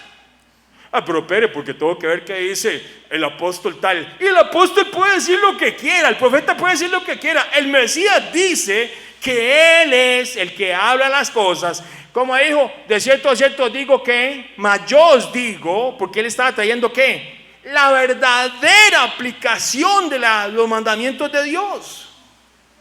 ¿Cómo vas a seguir un hombre que dice cosas en contra de lo que el Mesías dijo? ¿Cómo vas a seguir una organización que habla en contra de lo que la palabra de Dios dice? ¿Cómo? Pero ya las que ayudamos a los pobres. Mi hermano, podrán ayudar y podrán hacer casas y todo, pero eso, Santiago lo dice muy claramente, muéstrame tu fe por mis obras. Yo te mostraré, ¿qué dice Santiago? Yo te mostraré mi fe por mis obras, porque iban de acuerdo a la palabra. Tiene que ir una con otra, mis hermanos, y ahí donde vemos, de acuerdo a la escritura, lo que dice la palabra de Dios, en medio de lo que estamos viendo, ese primer fruto que el Mesías establecía en él mismo, bendecía ¿qué? Todos los primeros frutos. Toda la cosecha, que viene, toda la cosecha. Ese Omer que se le pedía a Israel como ofrenda de primeros frutos, era un ejemplo de lo que Yeshua iba a hacer cuando él iba a resucitar. Y entonces vemos la importancia que son estas fiestas. Vemos la importancia. Hay alguien que dice, pero ¿para qué se mete en eso? Está judaizando. ¿Quién está judaizando aquí? Nadie. Estamos viendo la escritura a través de lo que enseñó el Mesías, de lo que enseñó Moisés y de las cosas que el Señor trae, de las que vienen. Porque si no, ¿qué esperanza vamos a tener? Hoy nosotros, aprendiendo de primeros frutos, entendemos que hay algo mejor en la tierra prometida. Usted puede estar comiendo maná en este momento, acuérdese, el Señor le da la porción día a día, pero cuando entre a la tierra prometida, ¿qué va a tener? Espiritualmente hablando, ¿qué vamos a vivir usted y yo cuando reinemos juntos con el Mesías en esta tierra? ¿Usted se ha puesto a pensar eso? Usted tiene la oportunidad de pensar eso. ¿Cómo solamente la gente le pone cosas? Usted tiene la oportunidad donde la Biblia me muestra y me enseña que usted y yo vamos a vivir cuando reinemos con Él. Porque Él dice, ustedes van a ser reyes y sacerdotes para que gobiernen conmigo en esta tierra. ¿Dónde? En esta tierra. ¿Dónde regresa el Mesías? ¿Dónde pone sus pies? ¿En dónde? En el monte de los olivos. ¿Dónde va a regresar el Señor a gobernar? Esta tierra, esta tierra. Y usted y yo tenemos la bendición y la oportunidad de estar ahí. Nuestros niños, los que están allá, tienen la oportunidad. Hoy están aprendiendo de primicias. Ellos tienen la oportunidad de estar con el Mesías gobernando 1000 años para empezar. Imagínense. ¿Cómo a la gente no le enseñan eso? ¿Cómo a los niños no le vamos a enseñar esto? ¿Cómo no vamos a aprender de las primicias? Porque lo que yo ahorita puedo estar comiendo es el maná, ese Omer, de lo que viene más allá, de lo que el Señor quiere darnos a usted y a mí. Este mismo proceso del trigo es el que se cumple en primicias. Él tenía que morir para dar fruto.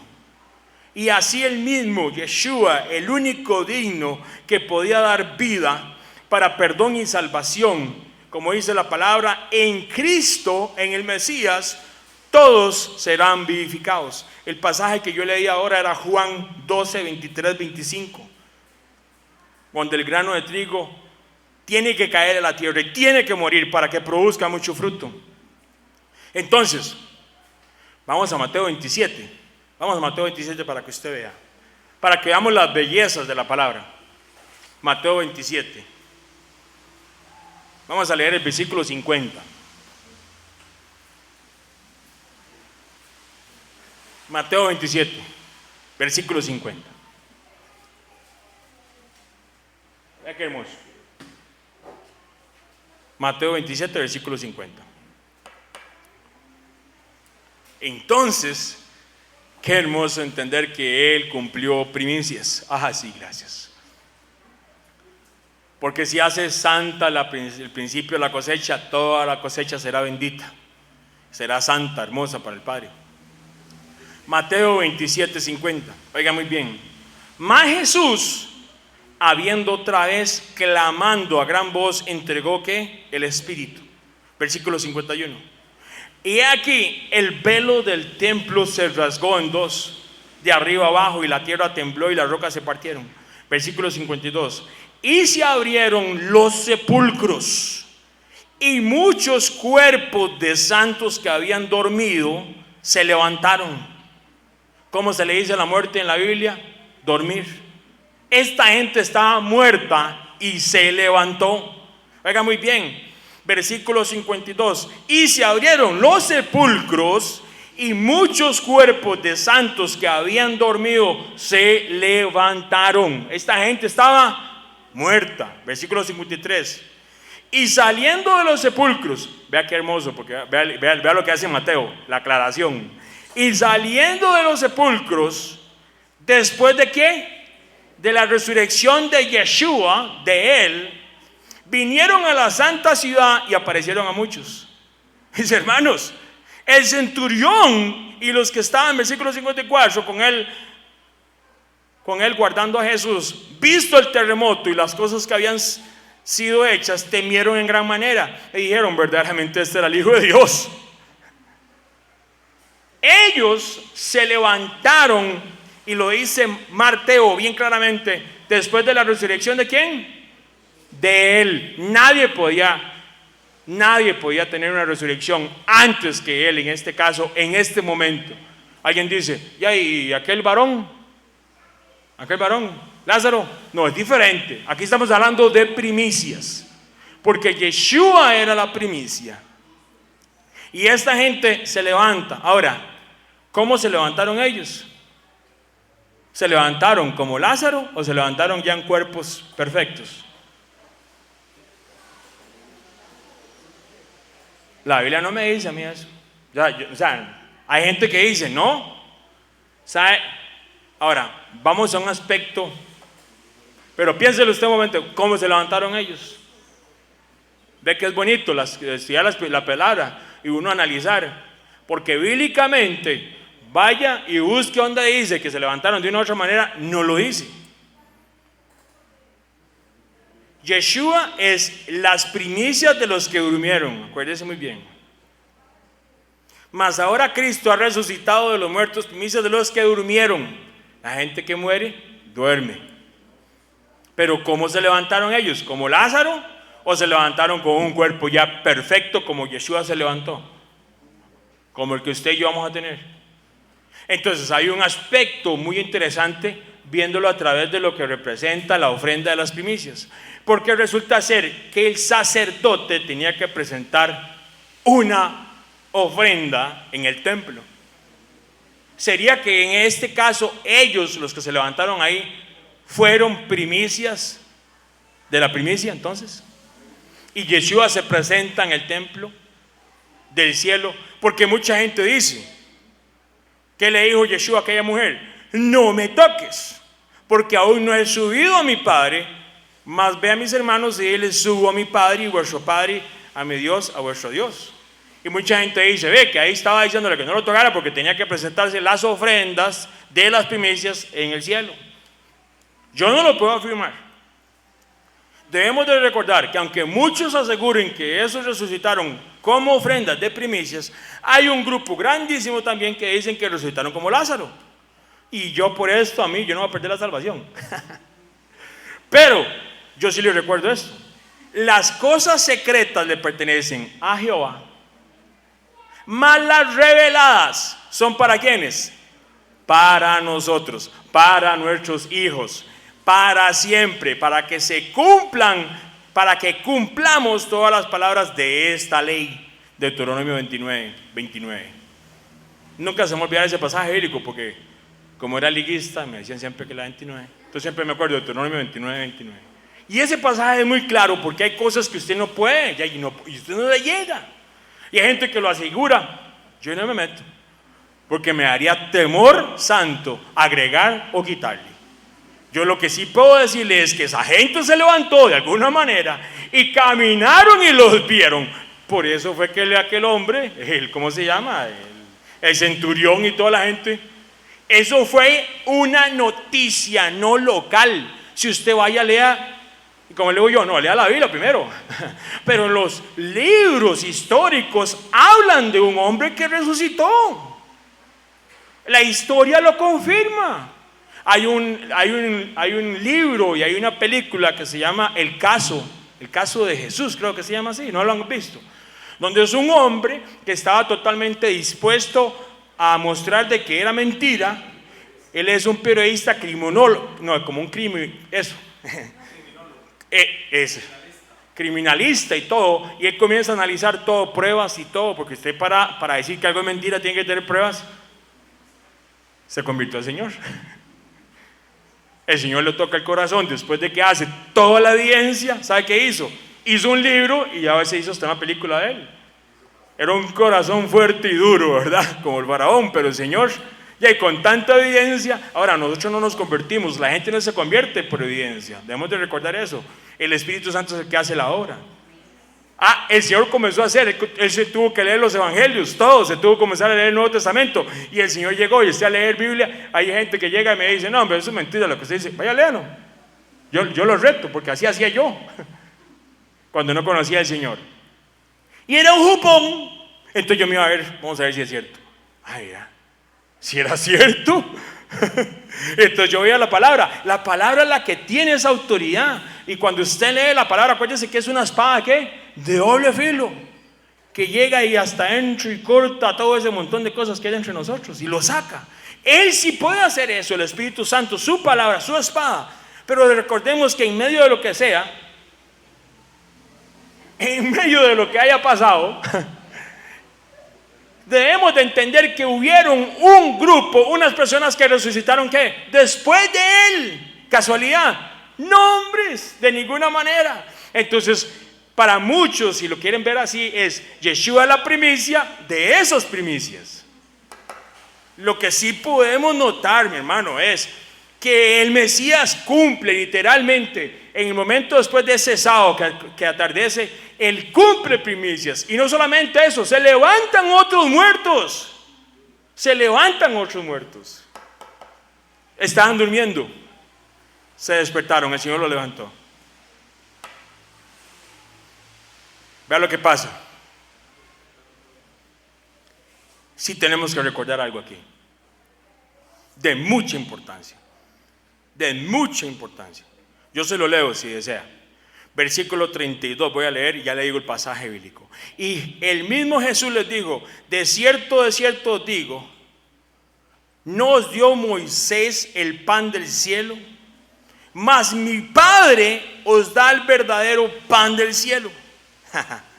Porque el pan de Dios es aquel que descendió. Oiga muy bien, ¿qué dice? Porque el pan de Dios es aquel que descendió del cielo y da vida al mundo. Le dijeron: Señor, danos siempre este pan. Querían ese pan, seguro que quería que bajara maná otra vez. Y oiga lo que dice el versículo 35. Jesús les dijo: yo soy el pan de vida. ¿Qué era Yeshua? ¿Qué dijo? Yo soy el pan de vida. ¿Sabe qué está diciendo? Yo soy el maná de vida. Le dijeron: Señor, danos siempre este pan. Jesús les dijo: yo soy el pan de vida. El que a mí viene nunca tendrá hambre. Oiga, como Israel en el desierto. Y el que en mí cree no tendrá sed jamás. ¿Por qué es importante esto? Porque la misma cantidad que se guardaba del maná, ese Homer que se guardaba ¿dónde?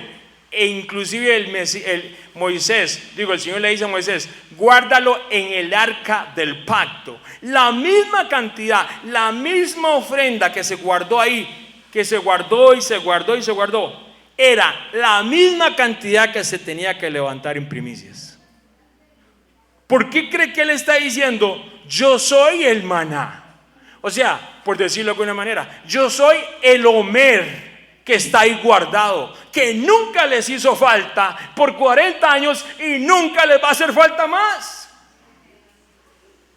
¿Qué dice? Yo soy el pan de vida, y el que a mí viene nunca tendrá hambre, y el que en mí cree no tendrá sed jamás. Mis hermanos, Él está identificando los elementos inclusive que se daban en la ofrenda para traerlos a Él mismo y decir: yo soy el maná. Y la gente diciendo: oiga este otro. Porque no creían en Él. Porque no creían en Él. Porque no tenían la mente puesta en la escritura y en las promesas del Señor. No entendían lo que Dios les estaba diciendo. Y ahí viene la parte: ¿por qué cree? ¿Por qué cree que cuando nació el Mesías sí había gente que sabía que iba a nacer? Sí había gente que sabía que iba a nacer, claro. Había un hombre, dice, y había otra mujer también, que entendían que iban a ver al Mesías antes que murieran. ¿Quién se los dijo? Gente que había obedecido la palabra, gente que estaba viviendo con él, por supuesto. Y ahí es donde viene la parte donde usted y yo podemos estar esperando al Mesías como esas mujeres, o estar como el otro pueblo. Y apareció el Mesías. ¿Dónde está el maná? ¿Dónde está el que trae señales? Y ahí está al frente de nosotros, porque no estamos conectados con la escritura y con los mandamientos del Señor. Él era el maná, claro que sí, pero póngale, yo sí le pido que vaya a este libro. Vamos a Santiago capítulo 1. Ahorita el que leía era Juan 6, 32, 35. Ahí luego les paso todos los datos. Vea lo que dice Santiago 1. Vamos a leer Santiago 1. Y aquí viene la parte donde usted y yo podemos tener esa parte de ¿qué? De revelación en la escritura. Santiago capítulo 1. Y aquí donde usted y yo podemos tener esa parte de ¿qué? De invitación, de que el Señor desea que usted y yo entendamos y abramos los ojos a lo que el Señor va a hacer, y de lo que está haciendo y de lo que hará en su plan perfecto de la escritura. Santiago 1. El mismo hermano del Mesías se llama Santiago. Dice, versículo 17: toda buena dádiva y todo don perfecto descienden de lo alto, donde está el Padre que creó las lumbreras celestes y que no cambia como los astros, ni se mueve como las sombras. Versículo 18: por su propia voluntad, oiga muy bien, ¿quién? El Padre, por su propia voluntad nos hizo nacer mediante la palabra de verdad, para que fuéramos como ¿qué? Como los primeros y mejores frutos de su creación. Hay otra versión que dice, ¿como su qué? Como sus primicias. ¿Cómo dice su versión? Como sus primicias. Entonces, oiga muy bien, versículo 18: por su propia voluntad nos hizo nacer mediante la palabra de verdad, para que fuéramos como ¿qué? Como los primeros y mejores frutos de su creación, como primicias. ¿Cómo es eso? ¿Usted no sabía que usted era primicia? O pongámoslo de esa manera: ¿sabemos nosotros y nuestros hijos que Dios nos está llamando a ser primicias? Oiga la misión que tenemos para enseñarle a nuestra familia y a nuestros hijos.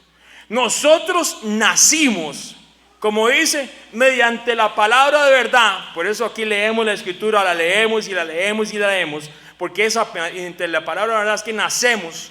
Y diga lo que dice Santiago: para que fuéramos como los primeros frutos o como las primicias de su creación. Santiago 1, 17 y 18. Por cierto, ese es el pasaje bíblico que les mandé en la invitación para esta enseñanza, para que no se le olvide a usted, para que usted lo lea y usted se vaya a estudiar la palabra esta semana. Y le pidamos al Señor, porque Dios nos está hablando aquí, que por la voluntad de Él nos hizo ¿qué? Primicias de su creación. Mis hermanos, ¿acaso podemos entender nosotros y ver todo lo que todavía aún hace falta para el cumplimiento del reino de Dios? ¿Acaso usted y yo estamos viendo lo que el Señor va a hacer y va a cumplir en nosotros? Es que el problema es este: cuando usted no sabe quién es usted, cuando usted no tiene esa identidad y usted no entiende lo que Dios ha hecho en su verdad y en su misericordia, mucha gente no entender las promesas y las bendiciones de todo lo que el Señor tiene para con nosotros. Yo estoy aquí porque el Mesías me rescató con su sangre de cordero, porque Él me rescató de ese lodo. Bueno, estábamos allá metidos en la cisterna, como Jeremías, en el barro hasta aquí, ¿verdad? En toda esa, bueno, dice la palabra, como dice, en color carmesí, estaba todo lleno de pecados, pero en Él nos hizo blancos como la nieve y nos purificó. Pero mis hermanos, yo no estoy por eso, pero tampoco puedo obviar que Él es un Padre que dice galardonador de los que le buscan. Y hay mucha gente que no entiende esto, y en estos tiempos finales hay que enseñarlo más que nunca, porque mucha gente ni siquiera lo sabe. Dios nos llama a nosotros primicias de su creación. Si nosotros somos primicias, ¿qué indica eso? Que viene una cosecha más, ¿sí o no? Si usted es primicia, indica que viene una cosecha más grande. Y alguien puede decir, ¿en dónde? Bueno, yo le leo los pasajes bíblicos, Apocalipsis 7, para si lo quiere apuntar, 9 y 10.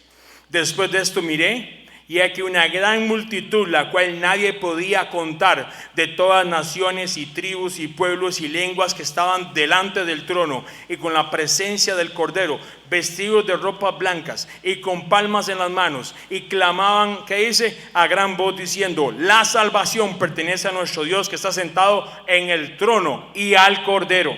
Estoy leyendo Apocalipsis 7. ¿Sabe qué me está hablando aquí la Biblia? A mí la escritura me habla aquí de los 144,000, y luego me habla de una multitud de gente vestida en túnicas blancas. Mi hermano, oiga lo que dice el versículo 13, ahí mismo en Apocalipsis 7. Entonces uno de los ancianos habló diciéndome: estos que están vestidos de ropas blancas, ¿quiénes son? ¿Y de dónde han venido? Yo le dije, Juan le dice: Señor, tú lo sabes. Y él me dijo: estos son los que han salido ¿de dónde? De la gran tribulación, y han lavado sus ropas y las han emblanquecido en la sangre del Cordero. Pero por esto están delante del trono de Dios y le sirven de día y de noche en su templo. Y el que está sentado sobre el trono extenderá su tabernáculo sobre ellos. Ya no tendrán hambre ni sed. El sol no caerá más sobre ellos, ni calor alguno, porque el Cordero que está en medio del trono los pastoreará y los guiará a fuentes de aguas vivas. Y Dios enjugará toda lágrima de los ojos de ellos. Mis hermanos, la gran tribulación no ha llegado. Y dentro de la gran tribulación se va a dar una cosecha, que son esta multitud de vestiduras blancas. ¿Quién cree que les van a predicar a esta gente? Usted y yo. En el tiempo de la gran tribulación, o sea, quiere decir que cuando esté el anticristo y toda su organización en puro gobierno, usted y yo vamos a tener una tarea grandísima que hacer, porque vamos a llevar el evangelio del reino a todas esas multitudes. Hay una diferencia entre los que son las multitudes de vestiduras blancas que salen de la gran tribulación y los 144,000. Si usted desea ver más y usted dice: pero ¿quiénes son los 144,000? Ahí tenemos un estudio de Apocalipsis 7, bien extenso, donde nos metemos bíblicamente, y dice quiénes son los 144,000. ¿Se acuerdan? ¿Y quiénes son los 144,000? Las primicias. O sea, aquellos que han decidido vivir con el Señor ya, no después, no, ya. ¿Para qué va a esperarse usted la gran tribulación para arrepentirse? Yo quiero ser primicia. Yo quiero llevar esa palabra, y los niños tenemos que enseñarles. No porque me quieran poner aquí el galardón de, uy, sí, primicia punto 1. No. Es porque le vamos a honrar el nombre del Mesías sobre todas las naciones. Toda esa multitud que sale de todas las naciones, van a ser limpios en la sangre del Cordero. ¿Cómo no le vamos a dar gloria al Señor? Entonces, Dios nos da la oportunidad, de acuerdo a Santiago, porque Santiago dice 1, 17, 18, que usted y yo somos primicias. ¿Sí o no? A mí Apocalipsis me habla de una cosecha que ya casi viene. ¿Cómo no nos vamos a preparar? Porque Dios está dando la bendición de ser ese Homer, esa primicia. Pero si la primicia es santa, toda la cosecha va a ser santa. Y lo que va a exaltar es a Él, al Mesías, al Cordero. Mientras muchos corazones se enfrían, porque así lo dice la palabra, muchos corazones se enfriarán. Usted y yo vamos a recordar quién es la mujer de Apocalipsis, ¿Quiénes son los 144,000? ¿Quién es la esposa? ¿Quiénes son esos que son primicias? Y ahí cambia, mi hermano, lo que es primicias, porque tiene un sentido de lo que yo estoy viviendo ahora, en este momento. Lo veo hacia el pasado y recuerdo a Israel saliendo de Egipto y saliendo en aquel desierto y llevando aquel Homer, y me voy a acordar de esa medida. Y luego me voy a acordar que esa misma medida fue la que se pidió para primicias. Y me voy a acordar que luego esa misma cantidad fue la que se le dio ese Homer para que comieran día a día por 40 años el maná del cielo. Luego me voy a acordar que el Mesías cumplió las primicias. Luego me voy a acordar que otros resucitaron con el Mesías para hacer primicias también. Pero también voy a acordarme que el mismo Mesías es el maná, ese Homer, y que también me llama a mí a hacer primicias para estos tiempos, porque viene una cosecha. Viene una cosecha. La gente me dice, ¿sabe qué me dicen? La gente no quiere nada con Dios. Yo sé que no quiere nada con Dios. Hay mucha gente que no quiere nada con Dios. Yo no quería nada con Dios. Pero no se trata de lo que yo piense. Dios a nosotros nos mandó a hacer ¿qué? Pescadores. ¿Usted sabe lo que va a pescar cuando se sienta ahí en el río? A echarla ahí. No, ¿a qué no?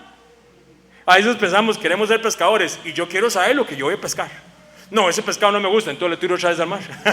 No, mi hermano, pesque. Hay mucha, la mies es mucha, más poco que los obreros, son pocos. No es que hay mucha gente metida en sistemas de hombres. Usted piensa que con lo que viene ahorita, ahí nomás, allá, lo que viene ahí nomás, para toda esta tierra, ¿usted cree que siguiendo sistemas de hombres, siguiendo mandamientos de hombres, se le va a hacer algo contra todo ese poder de las tinieblas que ya se va a desatar sobre la tierra? Jamás. Usted va a tener que estar totalmente vestido en el Espíritu de Dios, porque vienen días malos, pero vienen días de salvación, como dice la palabra. ¿Acaso no dice la Escritura? ¿Cómo dice la canción? Así el conocimiento, dice, llenar la tierra. ¿Cómo qué? ¿Se acuerda que hay una oración que dice como las aguas que dice? Cubren el mar. ¿Será qué? Así será ¿qué? El conocimiento del Señor. Mis hermanos, vienen tiempos difíciles, pero viene la palabra. Dice el Señor que pondrá hambre, y hambre pero por la Escritura. Usted está listo y preparado para que cuando llegue la gente y estemos en ese sistema y esté el mismo anticristo y esté todo, porque eso se va a cumplir, son 7 años, así lo dice la palabra. ¿Está usted listo para enseñarle a sus hijos? Y si no, podemos reunirnos nosotros aquí. ¿Quién va a enseñarle a usted a sus hijos ese Shabbat? ¿Quién les va a enseñar primicias ese año? Usted lo va a hacer. Usted le va a enseñar a otras personas. Y si el Señor lo saca de esta tierra para otro lugar, usted va a llevar su palabra, no se preocupe, si es la voluntad del Señor. Si no, quédese tranquilito. Pero mi hermano, tenemos un llamado a hacer primicias. Y ahora que somos primicias, nos vamos a preparar para adorar al Padre y para asaltarlo a Él. Porque acuérdese que es por su misericordia. Por su misericordia. Oiga muy bien, mi hermano, le voy a leer este versículo bíblico. Oiga: y cantaban un cántico nuevo delante del trono y delante de los 4 seres vivientes y de los ancianos, y nadie podía aprender el cántico sino aquellos 144,000 que fueron redimidos de entre los de la tierra. Bendito sea el Señor. Estos son los que no se contaminaron con mujeres. Eso lo estudiamos en ese estudio, pues son vírgenes. Estos son los que siguen el Cordero por donde quiere que va. Eso lo estudiamos en ese estudio. Estos fueron redimidos de entre los hombres como ¿qué? Como primicias para Dios y para el Cordero. Y en sus bocas no fue hallada mentira, pues son sin mancha delante del trono de Dios. Eso está en Apocalipsis 14:3. Mi hermano, usted pudo haber entrado hoy como pudo haber entrado, no importa cómo entró usted, pero usted va a salir hoy con una invitación que el Señor le da en Santiago, diciéndole: usted es llamado a ser primicia porque viene una cosecha. Viene una cosecha grande. Y mis hermanos, tenemos la oportunidad de todo lo que vayamos a hacer en estos tiempos para la gloria y la honra del Mesías, ese que fue primicia. ¿Vamos a celebrar primicias? ¡Claro, celébrelo! Celébrelo hoy, mañana, la otra semana, celébrelo. Espiritualmente, sea la primicia que Dios quiere. A su familia, enséñele a sus hijos. Las fiestas del Señor no son fiestas obsoletas. Las fiestas del Señor es el plan perfecto del Padre mostrado, revelado en la Escritura, para que usted y yo veamos que aún muertos vivimos en Él. Póngase de pie. Gracias, papá. Qué hermoso es el Señor. Y tal vez hoy pensamos y venimos, no sé, tal vez si usted viene lleno de gloria, de gozo, qué bendición. Pero a veces la semana pasan circunstancias y venimos pensando circunstancias, cosas. Pero hoy venimos con esta palabra diciendo: Padre, gracias por tus misericordias. Gracias, papá. Si usted quiere cerrar sus ojos ahí, démosle gloria al Padre. Y cantaban un cántico nuevo delante del trono y delante de los 4 seres vivientes y de los ancianos, y nadie podía aprender el cántico sino aquellos 144,000 que fueron redimidos dentro de la tierra. Estos son los que siguen al Cordero por donde quiera que va. Estos fueron redimidos de entre los hombres como primicias para Dios y para el Cordero. Tanto que se ha dicho esos 144,000, tantas cosas erróneas que se han dicho, pero en la Biblia es bien clara, una y otra vez. El mismo Santiago le decía: ustedes son llamados ¿qué? Primicias. Padre, gracias por tan hermosa invitación, no solamente de salvación, pero sino también ahora para la tarea que nos asignas de llevar este evangelio para la cosecha que viene. Yo oro y oramos para que mis hermanos y que nosotros podamos ver, como le dijiste a aquellos discípulos: la mies es mucha, mas pocos los obreros. Oren para que el Señor mande obreros. Oren para que el Señor mande obreros, pero que lleven esa verdad que trae libertad. Que lleven esta escritura que trasciende cualquier sistema, que trasciende cualquier cosa que podamos tener en nuestras cabezas. Toda estructura religiosa, toda estructura que pueda tener inclusive de las tinieblas, las personas que le vayamos a hablar del Señor, oramos para que se caigan, no prevalecerán. Así mismo como el Señor le dijo a Pedro: no prevalecerá la puerta esta aquí, las tinieblas, no prevalecerá. El Señor daba una promesa a sus primicias, a su iglesia, para que creyéramos y lleváramos ese evangelio. Oramos, Padre, para que podamos llevar esta palabra de verdad de acuerdo a lo que tú nos enseñas, Yeshua.